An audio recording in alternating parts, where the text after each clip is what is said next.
Okay,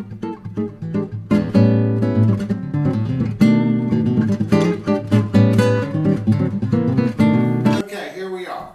We've removed the doors and drawers from the bathroom, gotten all that stuff out of our way.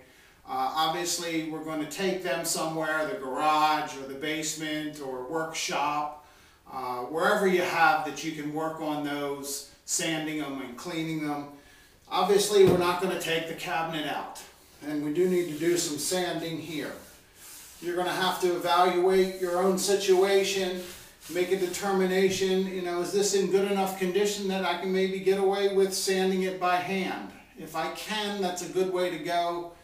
Eliminates a whole lot of dust. If you can't, go ahead and use your palm sander. Just a few precautions first. Shut the bathroom door.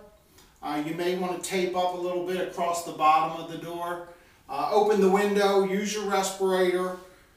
You are in a nice tight space in this bathroom, and realize that you will still get dust everywhere.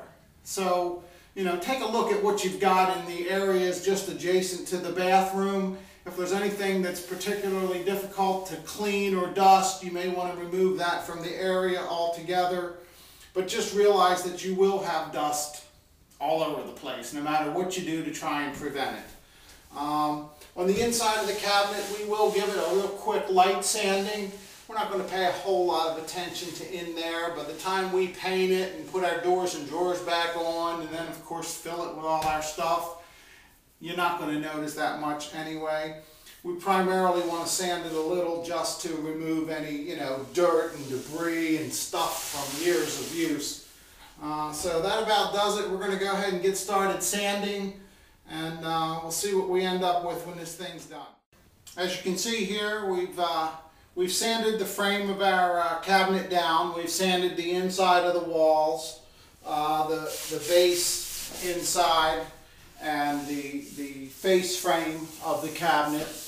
We sanded it first, of course, with 80 grit, and then we went with a 150 grit to sand it down. It's very smooth finish. We have vacuumed.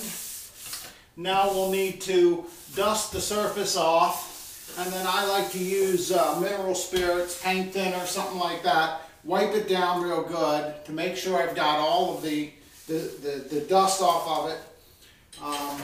We wanted to get back to the basic hand tools for a minute. We touched on them briefly. I talked about 80 grit and 150 grit sandpaper. I want to expand on that a little bit. This particular brand here is Norton 3X. They make all kinds of sandpaper. You can buy it at the dollar store, you can buy it at Lowe's, you can spend a little bit, you can spend a little bit more. Relatively speaking, sandpaper is cheap, so use a good quality sandpaper. Change your sanding pad frequently. That's the hardest part of the work, is the sanding part. So use fresh sanding paper. Don't try and save money by buying inexpensive sandpaper or trying to use one piece to do the whole project. You'll just end up killing yourself in the end. And the other thing, scrapers. I talked about scrapers and putty knives. This right here, I don't know how well you can see it in the video here, but this is a carbide tip scraper. They're a little bit more expensive than the basic standard scrapers. I highly recommend them.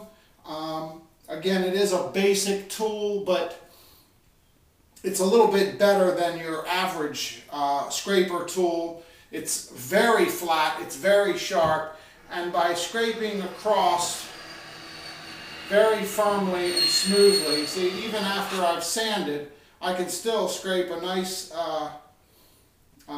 straight row off of that painted surface there.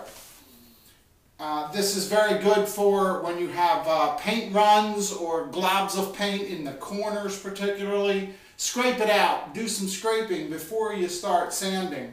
And as is with all tools, I don't talk about this enough, but I always remember it when I'm doing it. Let the tool do the work. You don't have to push on that palm sander to get it to sand. just simply hold it there. Let the sander do the sanding. When you're scraping, just a nice firm grip, pull it across the surface. You don't need to be pushing on it like you're trying to carve an initial into it or something. Let the tool do the work. That's something I'm guilty of all the time, and I have to constantly remind myself, let my tool do the work. So that's about it for that. We're going to clean this thing up, and then it's getting ready to paint it.